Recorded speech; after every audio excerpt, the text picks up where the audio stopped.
Good morning বন্ধুরা। আজ সকালে অনেক কাজ ছিল। বিছানার চাদর পাল্টে নিলাম, সোফার কভারটাই চেঞ্জ করে নিলাম, ঘরটা ঝাঁট দিয়ে ম্যাটটা বিছিয়ে নিলাম।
তারপর আমার এই মাছের জলটা পাল্টে নিলাম। অনেক দিন থেকে মাছের জল পাল্টানো হয়নি।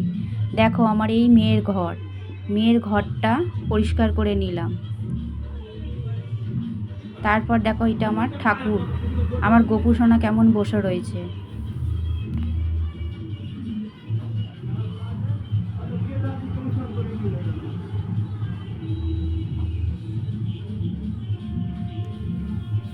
আমার মেয়ের ঘরটা তোমাদের কেমন লাগছে বলো।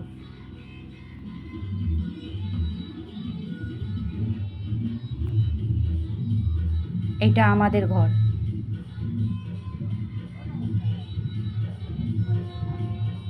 ওপরে আমার বরের ফটো টাঙানো আছে।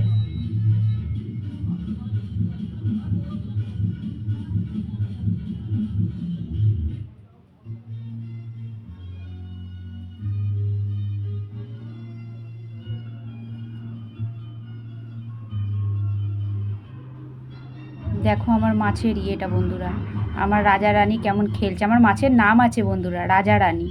দেখো আমার রাজা রানী নিজের সাথীদের সঙ্গে কেমন খেলা করছে।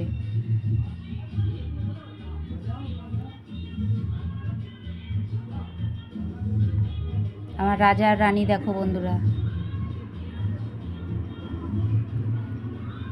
তারপর রান্নাঘরে চলে এলাম, রান্নাটা সেরে নিলাম। দেখো আমি কলার সবজি বানাচ্ছি। আমি এইভাবেই কলার সবজি বানাই বন্ধুরা। কলাকে ভালো করে ধুয়ে সেদ্ধ করে নিলাম। তারপর ওর মধ্যে একটু বেসন দিয়ে গোলমরিচটাকে একটু গুঁড়ো করে নিয়ে একটু লঙ্কা গুঁড়ো আর একটু হলুদ নুন দিয়ে ওকে ভালো করে মেখে নিলাম।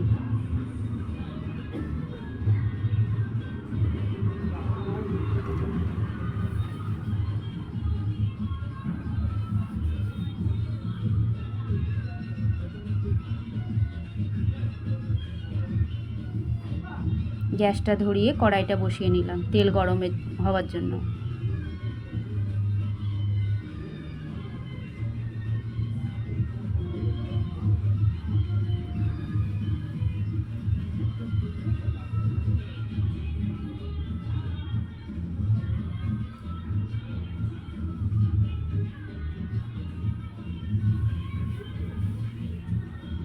ওকে ভালো করে মেখে নিলাম।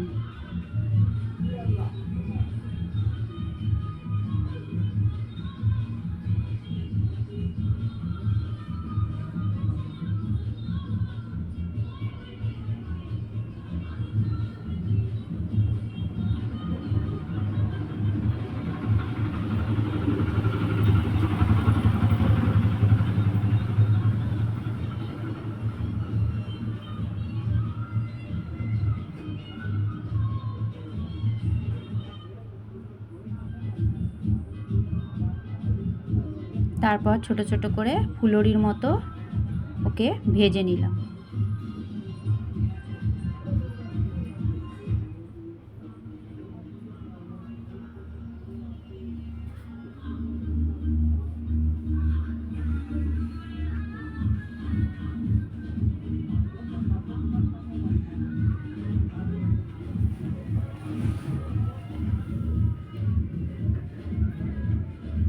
দেখো বন্ধুরা কেমন ভেজে নিচ্ছি।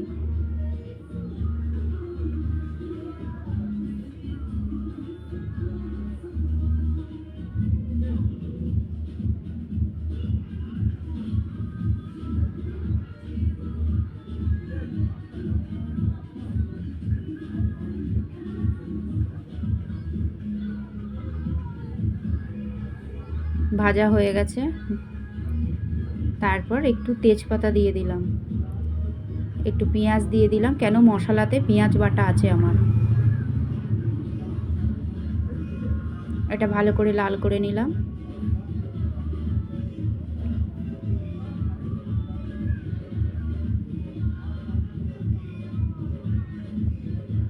পেঁয়াজটা একটু লাল হোক, তারপর মশলা দেব।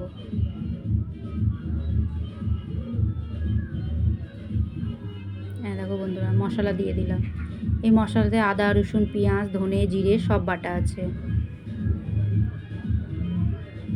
আমি একবারে পেস্ট করে ফ্রিজে রেখে দিই, 2 দিন চলে।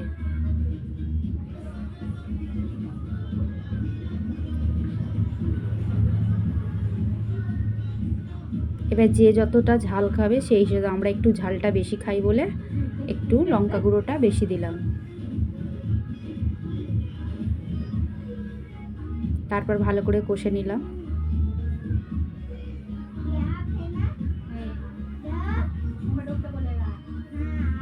নুন দিয়ে দিলাম।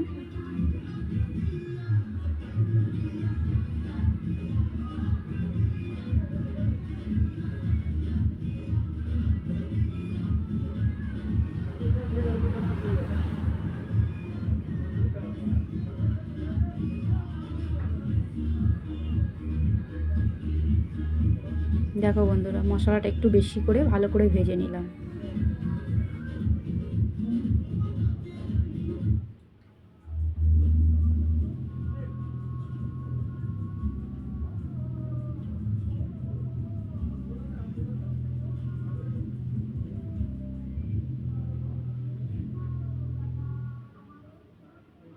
জল দিয়ে দিলাম।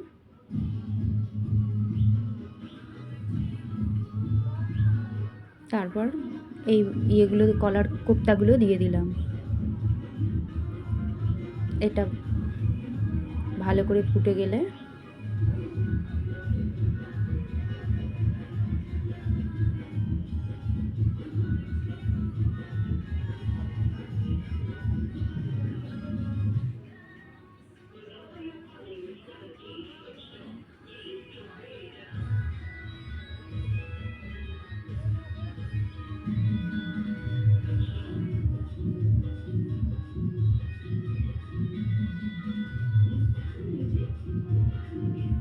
গরম মশলা দিয়ে দিলাম, দিয়ে ঢাকা দিয়ে ভালো করে ফুটিয়ে ঢাকা দিয়ে দিলাম। আমার ভিডিওটা তোমাদের যদি ভালো লাগে লাইক কমেন্ট শেয়ার করে দেবে। আর হ্যাঁ বন্ধুরা, তোমরা ভালোবাসা দিচ্ছ না, একটু ভালোবাসা বেশি বেশি করে দাও বন্ধুরা, তোমাদের ভালোবাসাতেই আমি এগিয়ে যাব।